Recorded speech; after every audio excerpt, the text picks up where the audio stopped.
Al envío que hace Jesús de los 12 discípulos, y que ellos van como una especie de embajadores, y decíamos que cada uno de nosotros está representado allí en esos 12 discípulos, a la manera de los 12 patriarcas, y que cada uno de nosotros es un embajador de Cristo. Note cómo el Evangelio de Lucas va a relacionar el acto de representar a Cristo y de anunciar quién es Cristo. Eso lo va a relacionar con la duda de Herodes, la incógnita que el rey Herodes tiene, ¿quién es Jesús? Con la pregunta que el propio Jesús le hace a sus discípulos, ¿quién dice la gente que soy yo?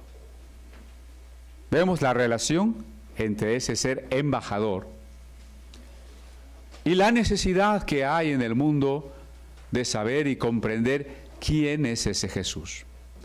Leemos entonces en el capítulo 9 de Lucas, a partir del verso 7, Herodes, el tetrarca, oyó de todas las cosas que hacía Jesús y estaba perplejo, porque decían algunos, Juan ha resucitado de los muertos. La tierra de Israel es en ese momento una provincia perteneciente al Imperio Romano. No es este Herodes el que trató de matar a Jesús cuando era niño. Herodes, que es un título que significa hijo de héroe, es en realidad toda una dinastía que viene a partir de este rey idumeo llamado Herodes I, Herodes el Grande. Este es el hijo de ese Herodes, que no gobierna toda la región de Palestina, porque en la zona sur, en Judea, tenemos un procurador romano, que es Pilatos. En la zona norte, que es Galilea, tenemos este tetrarca, que ya en alguna vez explicamos, que ahora no es más que un símbolo de un rey pequeño, Herodes.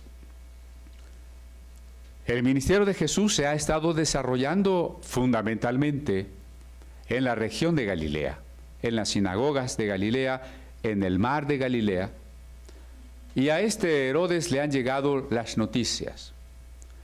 Hay por allí un predicador vagabundo, un profeta itinerante, un rabino que anda por los pueblos y que hace milagros. Dicen que ha expulsado demonios. Dicen que ha calmado la tempestad. Dicen que cura a los enfermos. Herodes es invadido por la curiosidad y pregunta, ¿pero quién es ese Jesús? ¿O por qué ese Jesús tiene el poder para hacer esas cosas? Porque a la curiosidad humana le gana este tipo de información, de eventos milagrosos, sean ciertos o a veces no. Pero las personas están ávidas de conocer cosas más allá de lo cotidiano, quizás a veces simplemente por superar el aburrimiento. Pero algunos programas y películas que tienen más público son las que hablan de cosas extrañas, que si en una casa se han encontrado fantasmas, ya estaban con las cámaras a filmar fantasmas, y esos programas tienen mucho público. Todos los lugares, iglesias, centros espiritistas, lugares de limpias, donde se ofrezcan milagros, están llenos. Así que Herodes también participa de esa curiosidad. ¿Quién es ese Jesús y por qué hace milagros? Y como veremos al final del Evangelio, cuando por fin lo encuentra, quiere que Jesús le haga un milagro. Va a querer que Jesús le haga un truco frente a él, como si fuese una diversión de magia. La gente no sabe a ciencia cierta quién es ese Jesús. Pero un rumor que amenaza su conciencia es que Juan el Bautista ha resucitado. ¿Y por qué amenaza su conciencia? Porque Herodes había mandado decapitar a Juan. Noten cuando queremos el poder mundano, la riqueza, la fama, llegamos a cometer pecados terribles. Este Herodes, que estaba tan cerca de los judíos, pudo haberse interesado más en el Dios de los judíos, en los textos de los judíos, en la fe de los judíos. Pero no lo hizo así. Él quería quedar bien con el emperador, quería quedar bien con los amigos, quería quedar bien con la esposa que no era realmente suya y con la hija de la esposa. ¿Recuerdan? Incluso hablando de ópera, que hay una ópera que se llama Salomé, y que es toda esta historia de aquella ocasión en que Herodes celebraba su cumpleaños. Y entonces Herodías, la hija de Salomé, Salomé, la hija de Herodías, bailó para el rey Herodes alguna danza tan sensual que al rey le agradó sobremanera y le dijo: pídeme lo que quieras. La concupiscencia es un motor del que a veces no vemos consecuencias, no las medimos. Lo que queremos, lo queremos y lo queremos ahora. Pídeme lo que quieras. Y ella le dice a la mamá: ¿qué pido? No somos misóginos, no estamos en contra de la mujer. Tampoco somos feministas desorientados que creen que la solución es poner a pelear los hombres con las mujeres o las mujeres con los hombres. Hay que reconocer que en el caso de los hombres y de las mujeres hay buenas personas y hay malas personas. Hay textos bíblicos de grandes mujeres y hay textos bíblicos de mujeres terribles. Algunos textos que recuerdan la experiencia de los escribas sobre las mujeres, como la rebelión de Eva, como la astucia de la mujer y la serpiente. Y aquí tenemos algo semejante. Una mamá que está enojada con Juan el Bautista, porque ella era hermana, era esposa, estoy desvelado creo. Ella era esposa del hermano de Herodes. Y Herodes le había quitado la esposa al hermano. Y Juan el Bautista, que no pretendía, como algunos de nuestros pastores, quedar bien con los políticos, le dijo claramente: estás adulterando, porque el adulterio es tener la mujer de otro. Bíblicamente hablando, el adulterio es tener la mujer de otro. Estás adulterando. Claro que esto no le gustó a Herodes. Pero Herodes tenía cierto temor de hacer algo contra Juan porque el pueblo veneraba a Juan. Para el pueblo Juan era un profeta. Recuerden que a pesar de que el judaísmo oficial no reconocía ya profetas, el pueblo sabía que Juan era un profeta. Y ya nos tocó aquel capítulo que habla de cómo Jesús dice: Juan es el mayor de todos los profetas. Y Herodes no se atreve a matarlo. Pero aquí vemos la perfidia de algunas mujeres. Eso no es misoginia. ¿Hay mujeres perversas? Las hay. Y la violencia no es solo de hombres contra mujeres. Hay gran violencia de mujeres contra mujeres. No sé si a veces es peor. Y entonces, cuando Salomé le dice a su mamá, ¿qué pido? Pudiendo pedir riquezas o cuántas cosas, porque Herodes estaba dispuesto a ofrecer hasta la mitad de su reino, le dice, pide la cabeza de Juan el Bautista en una charola. Es una petición impresionante.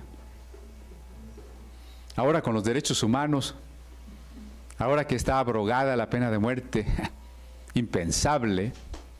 Nosotros que nos suponemos civilizados, nos suponemos porque las matanzas suceden todos los días. Quizá algunos se horrorizarían de decir, ¿cómo pidió la cabeza de Juan el Bautista? Como Herodes se vio comprometido por sus palabras, y en el fondo pues también se sentía molesto por Juan, recuerden que efectivamente lo mandó decapitar y ofreció la cabeza del profeta a esas mujeres. Y ahora resulta que la gente lo asusta diciéndole, Juan el Bautista ha resucitado. Yo creo que no dormía Herodes, ¿no? ¿Cómo que Juan el Bautista ha resucitado? Estaba muy preocupado, investigando quién es ese Jesús, qué hace ese Jesús. Sin embargo, otros le decían, Elías ha aparecido. Juan es el Elías, según palabras de Cristo, que habría de venir. Y todo esto es referente a aquella historia en la que Elías ascendió, dicen algunos, en un carro de fuego, y dicen que era un ovni. El primer error es que Elías no ascendió en un carro de fuego. Dice que Elías fue apartado de Eliseo por un carro de fuego y ascendió en un torbellino. Ojo. Diríamos que Elías, según esta tradición, no vio la muerte. A la manera de otro personaje, Enoc, y como dirá la carta a los Hebreos, fue traspuesto para no ver muerte. Un personaje enigmático para la religión judía. ¿Cómo es que alguien no se murió y se fue al cielo? De allí surgieron muchísimas literaturas apocalípticas, supuestas revelaciones del Elías que está en el cielo. Incluso la fundación de la iglesia espiritualista trinitaria, que invoca a los muertos, tiene a su fundador como el padre Elías, que viene a dar cátedra a través de los médiums que caen en trance. ¿Sí? Esta figura de Elías ha sido muy enigmática, digo. En la teoría dispensacionalista del Apocalipsis, cuando en el Apocalipsis se habla de que aparecerán dos testigos, dice, ¿quiénes son esos dos testigos? Dice Apocalipsis, los dos candelabros que están delante del Señor, lo cual nos remite al libro de Zacarías.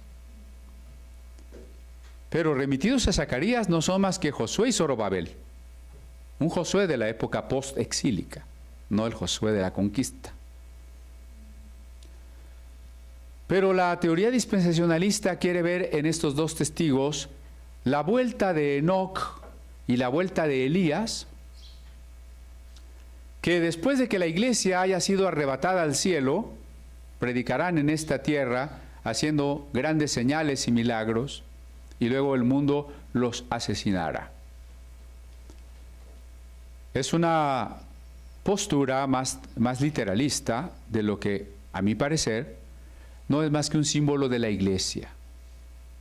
Josué y Zorobabel, el sacerdote y el profeta, el sacerdote y el rey, que son los ministerios de la iglesia a lo largo de su historia.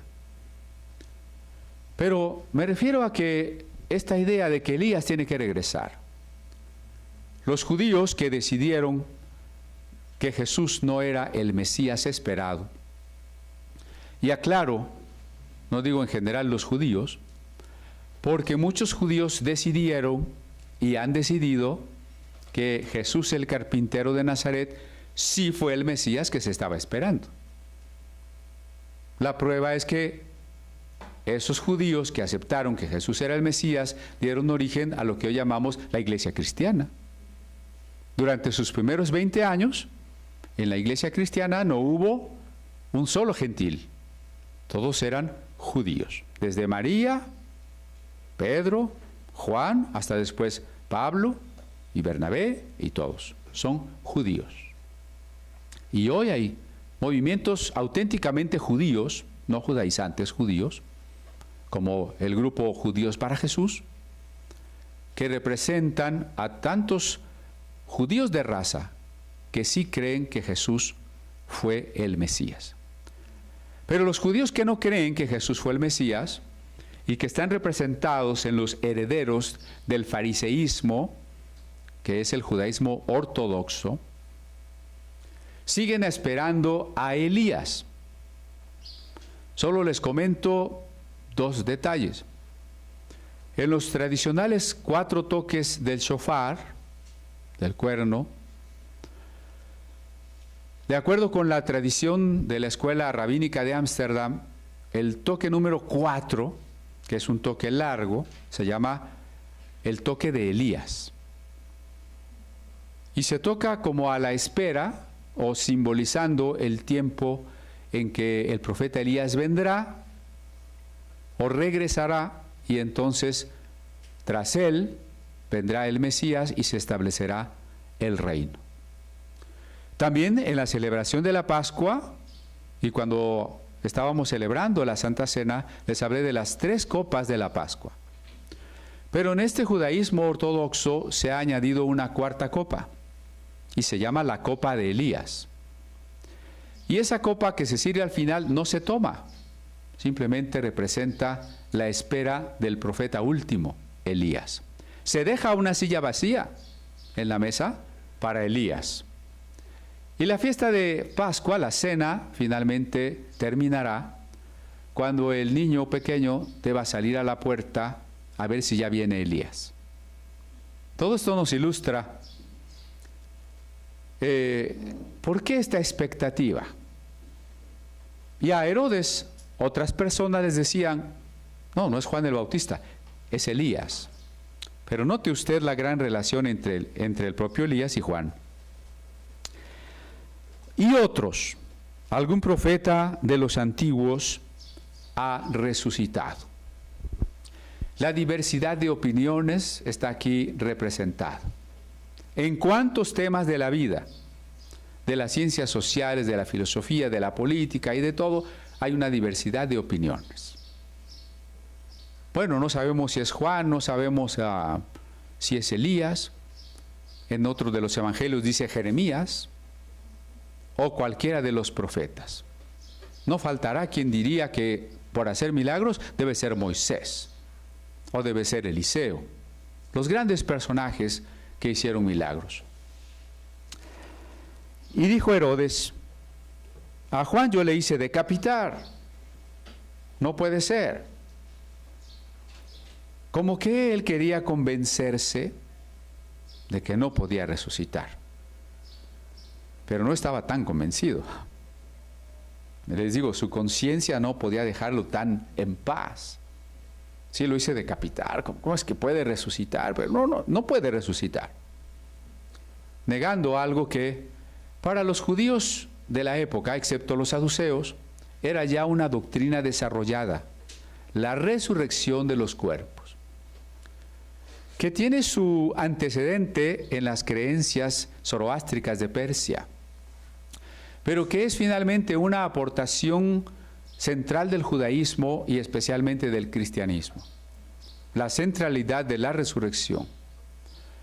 Un asunto que, por ejemplo, los griegos no concebían, ni siquiera un poco. Solo rápidamente recuerden cuando Pablo, discutiendo con los filósofos de Atenas y hablándoles en sus términos filosóficos, mantiene la atención de ellos, pero cuando dice que Jesús ha resucitado de los muertos, muchos dicen, ya me voy, esto Es insoportable. Herodes quiere convencerse de que Juan no puede resucitar porque no tenía cabeza. ¿Quién pues es este de quien oigo tales cosas? Como Pilatos más adelante hará una pregunta. Cuando tiene a Jesús enfrente, le dice, ¿y qué es la verdad? Aquí Herodes hace una pregunta, ¿y quién es este? Y aunque ambas preguntas hayan sido proferidas por personajes negros, las preguntas en sí son de un gran valor y deberían ser las preguntas nuestras y las preguntas de las personas preocupadas por la trascendencia, las personas preocupadas por el sentido de la vida. ¿Qué es la verdad? ¿Quién es este? Claro, la diferencia está en cuál es la actitud en la búsqueda de la respuesta a esa pregunta. Porque si yo me hago la pregunta, ¿y quién es este? Y después se me olvida y me dedico a otras cosas, no era una pregunta acuciante, no era una pregunta de sentido último, no era una pregunta en la cual yo sintiera que se involucraba mi existencia. Y esa actitud que la Biblia llama corazón es la que decide al final cuál es la profundidad, el verdadero deseo de conocer la respuesta a mi pregunta. Y eso está ilustrado en muchas formas. Me he encontrado yo con muchas personas que me dicen, yo quiero servir a Dios. Y a la primera atracción que el mundo les ofrece, se van para allá.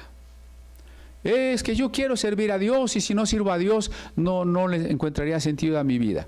Y luego con cualquier problemita, ya no sirven a Dios. Y la pregunta es, ¿qué había en el fondo del corazón?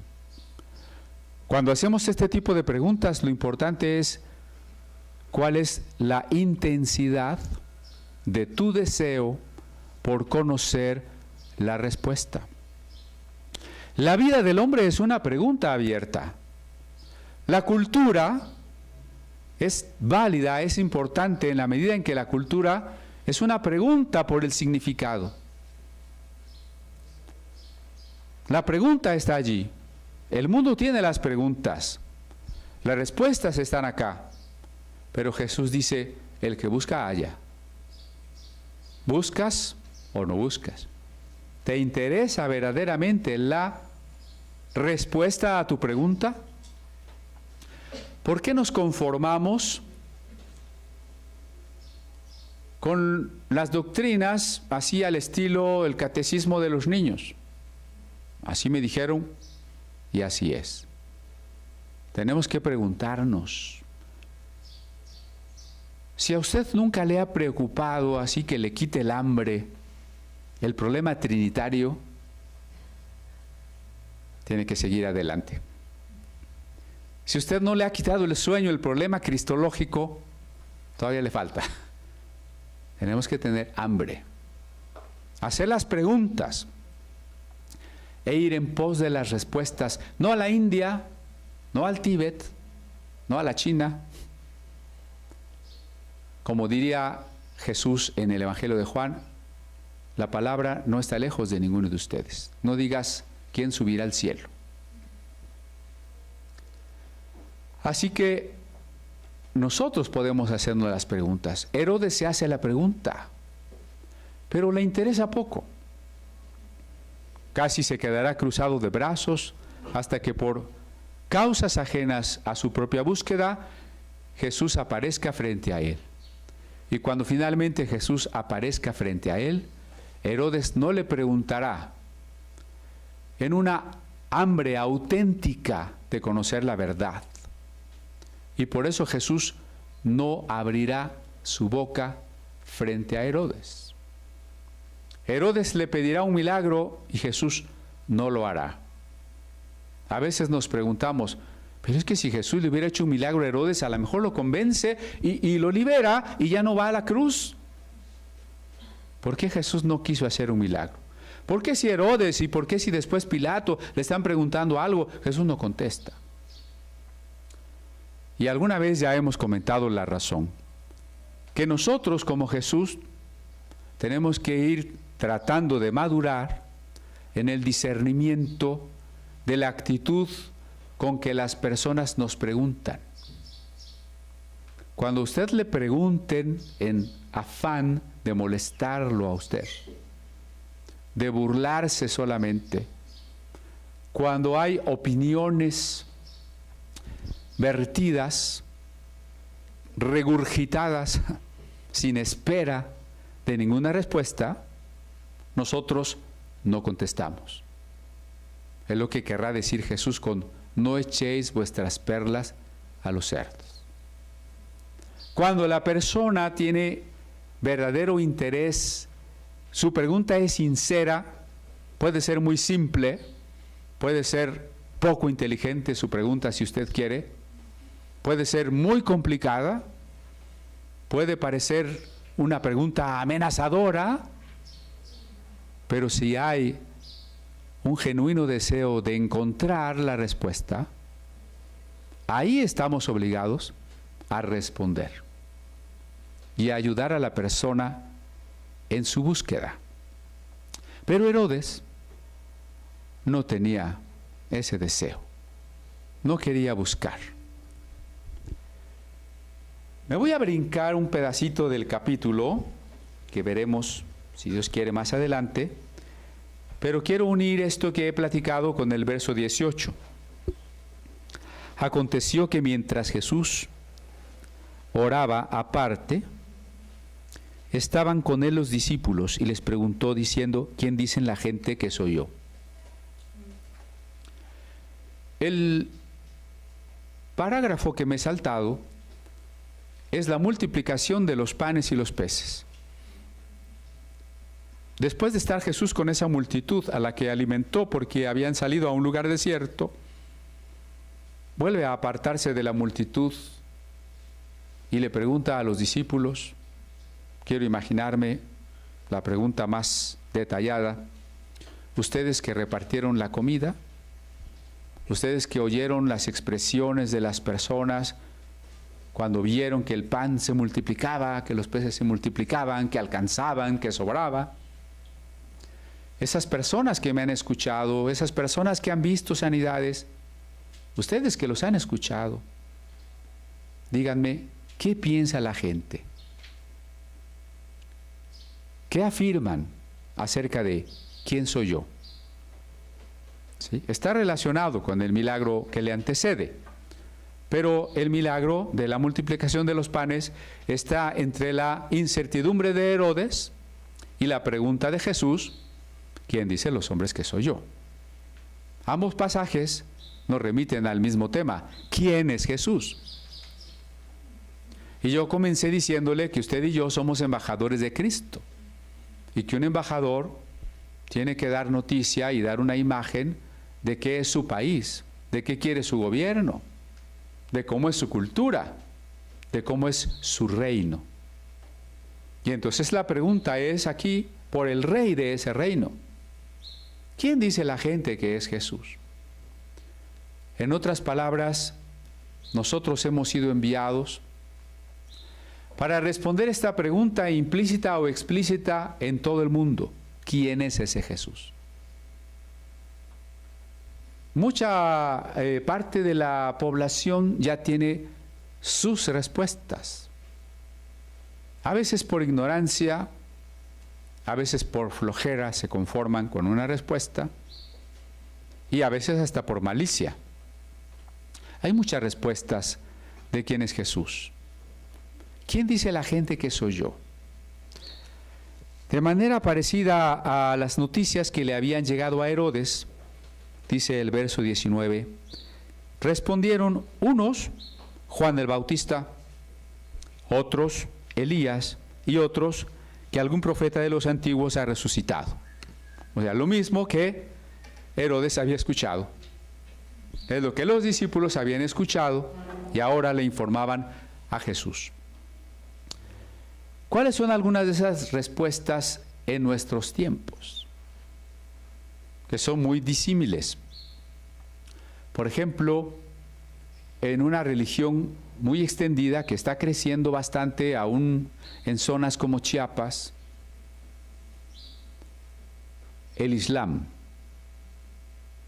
Jesús es un profeta, un gran profeta, pero no es el último profeta.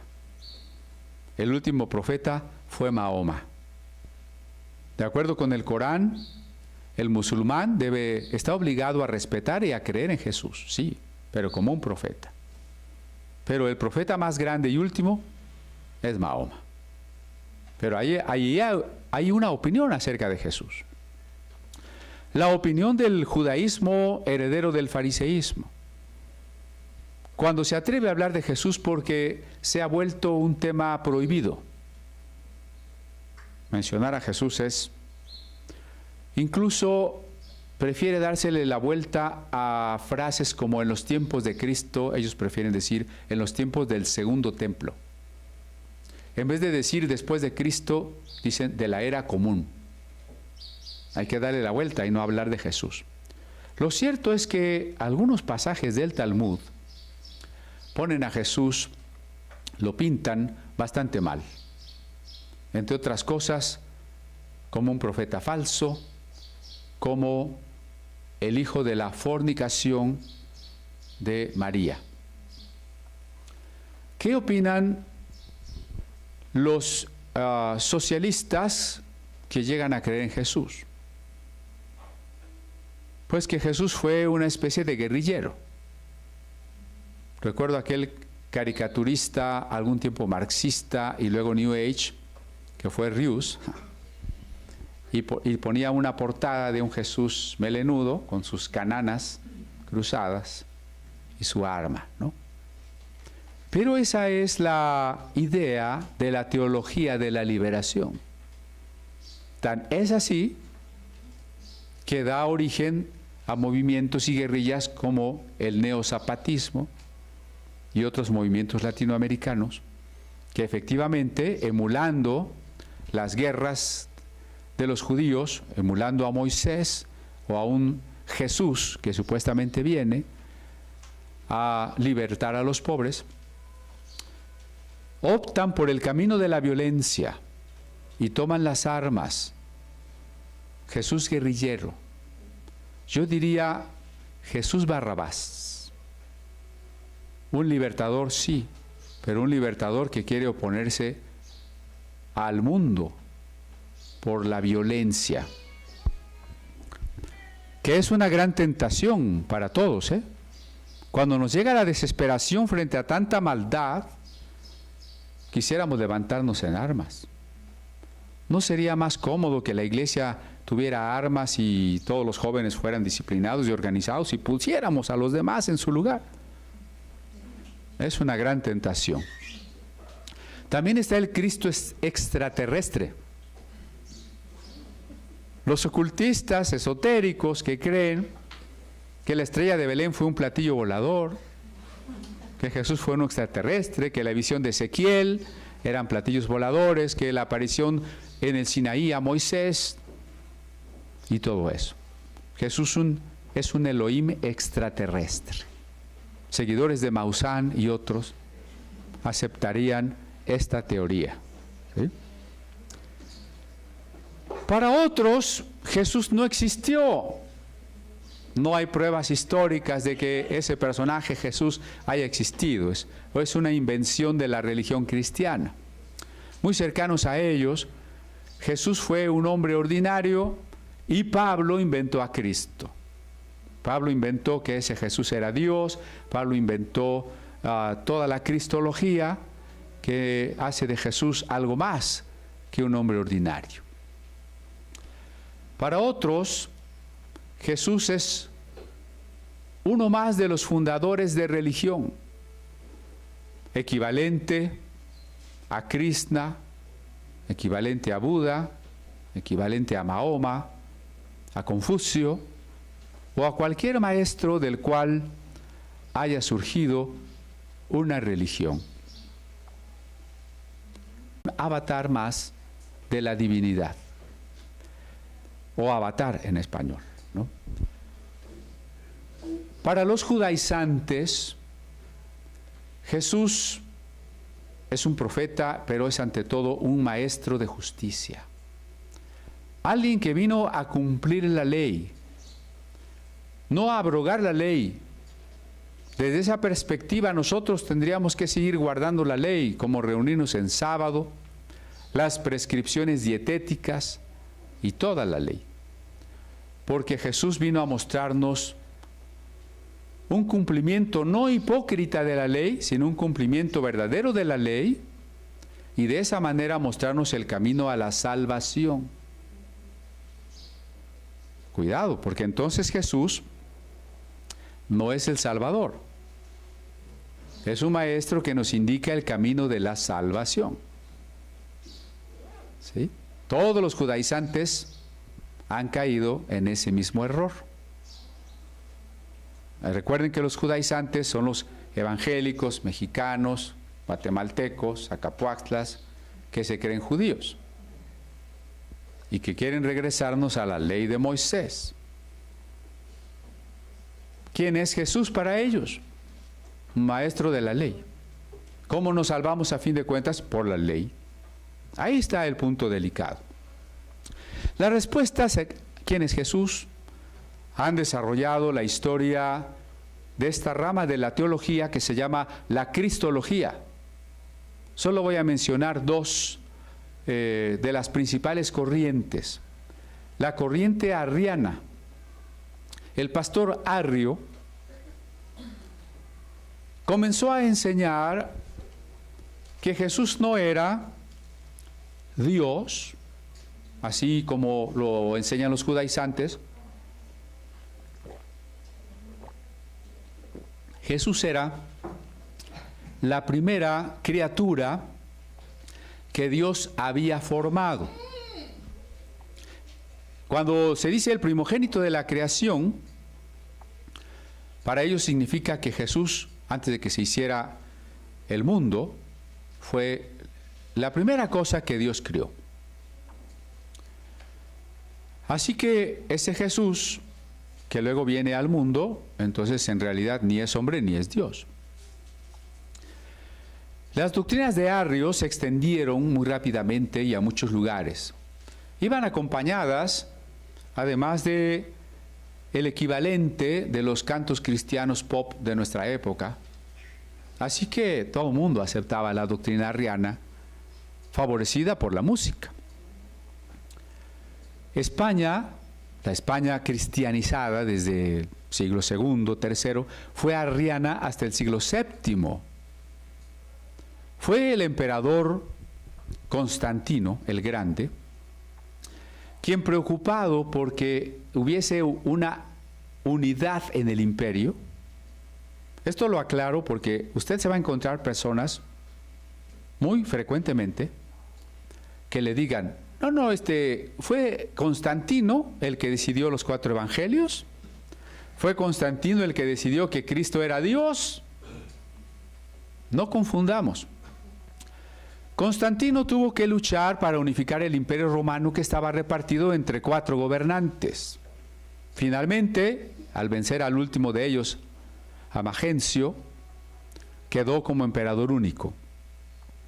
Entre la simpatía por el cristianismo, entre que su mamá era cristiana y la conveniencia de identificar un solo emperador, un solo Dios, decretó la tolerancia al cristianismo. Cuando el cristianismo amenazaba partirse en dos, porque las acres discusiones entre los que decían Jesús es Dios y los que decían Jesús no es Dios, amenazaban formar 2 iglesias. Constantino convoca, no el Papa, no existía un Papa, convoca al que se conoce como el oficialmente primer gran concilio ecuménico, el concilio de Nicea. Manda a llamar a todos los obispos.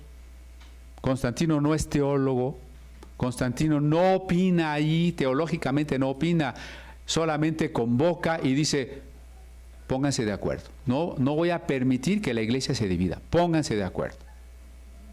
Así comienza el concilio de Nicea. Ahí está Arrio para defender Cristo no es Dios.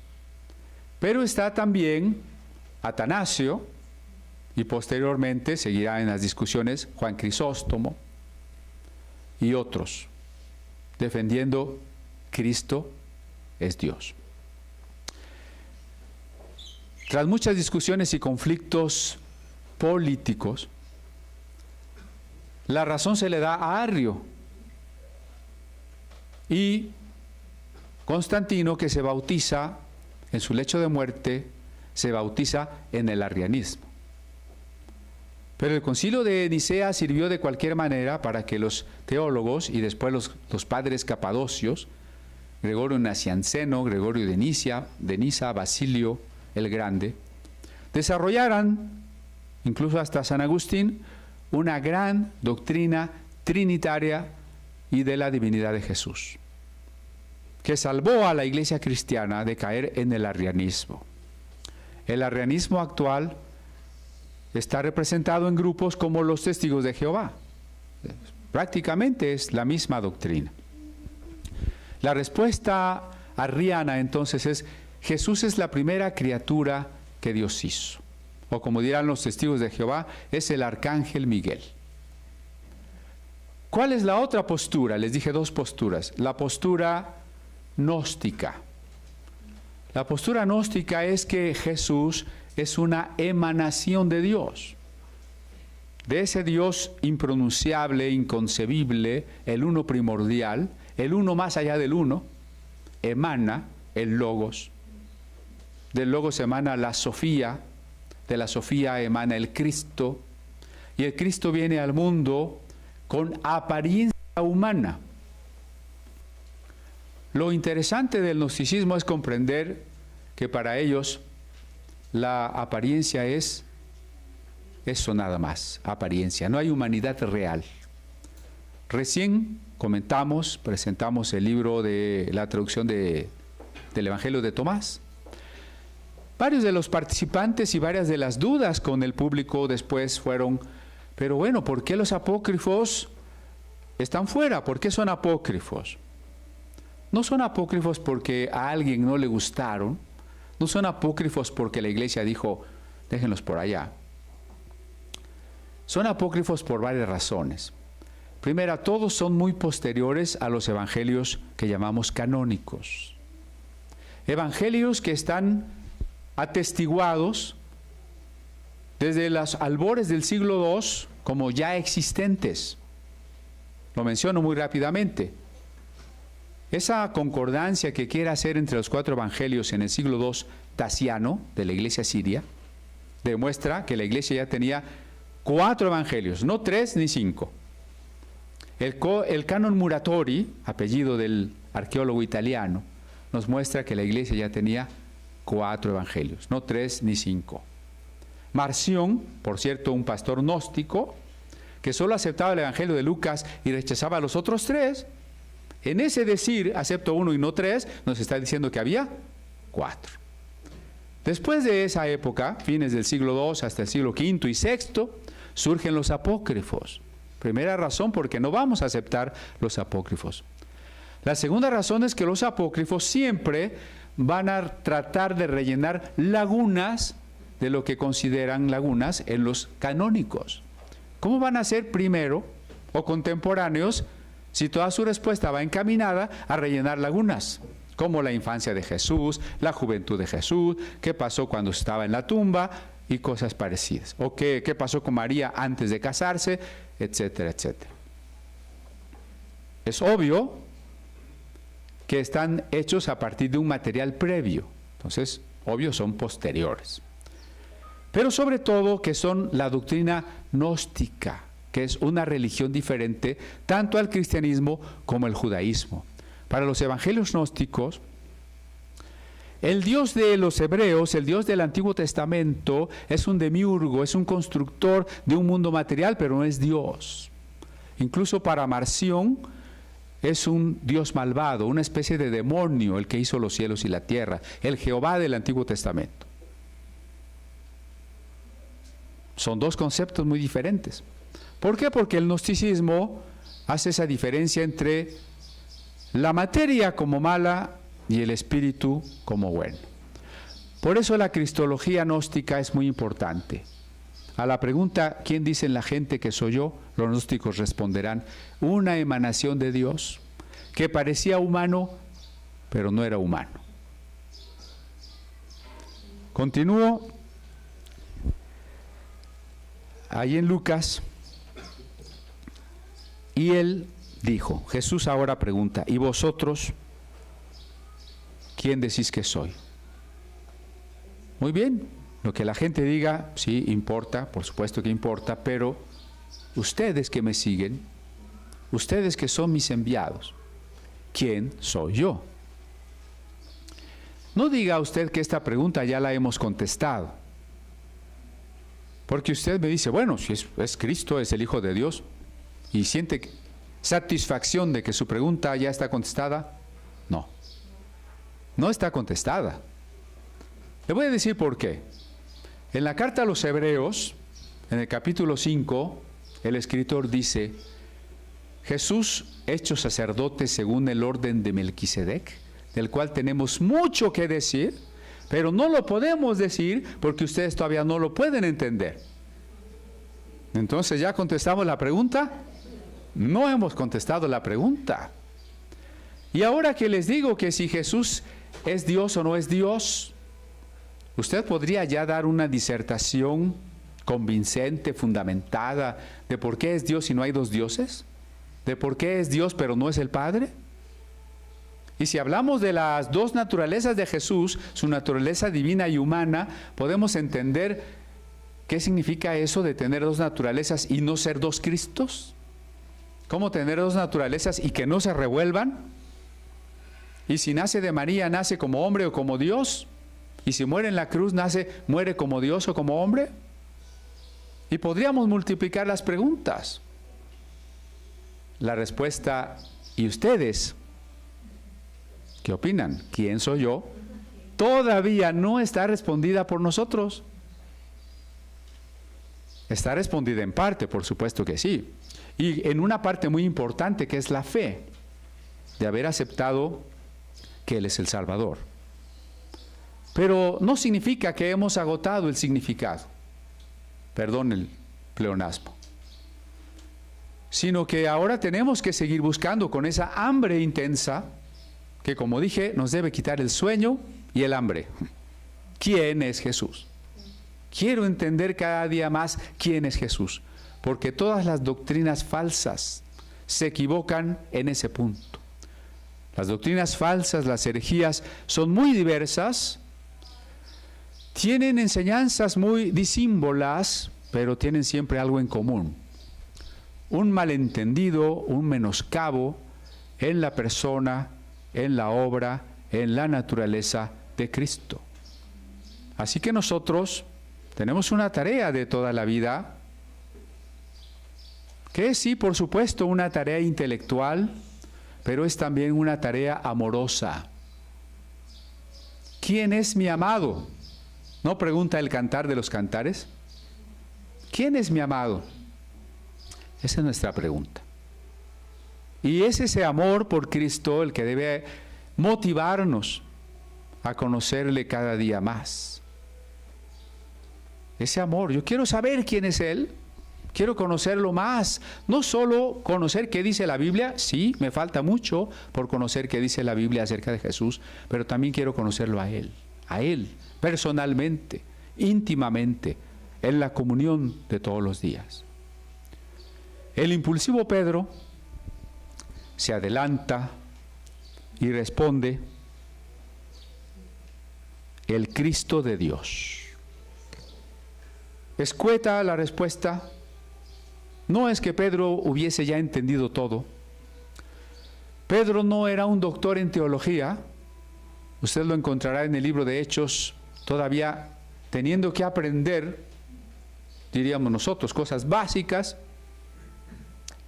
pero ha comprendido en el contexto de la esperanza del pueblo judío en el que vive, que se espera un ungido por Dios, alguien a quien Dios le dará el Espíritu Santo para que traiga el reino.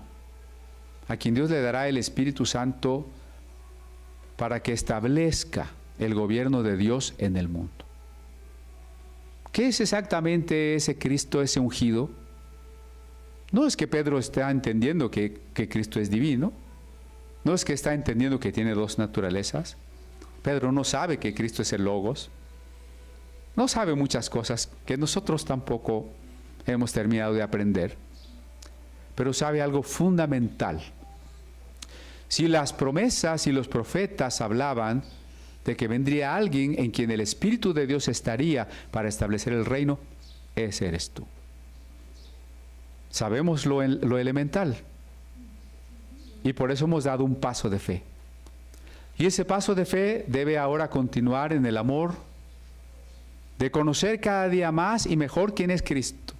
Y entonces, frente a esa diversidad de opiniones de los Herodes actuales y de las personas del pueblo que han visto a Jesús solo de lejos, frente a todas las afirmaciones que ellos hagan de quién es Jesús, aunque nosotros no las conozcamos, aunque alguna afirmación estrafalaria acerca de Jesús se invente mañana, no importa. Yo ya sé quién es Jesús y cada día sé mejor quién es Jesús y cada día conozco más a Jesús. Por eso el apóstol Pablo decía que su oración constante era porque creciéramos en el conocimiento, no de las Escrituras, que también nos interesa, sino en el conocimiento de Jesús, de la persona de Jesús. Amén.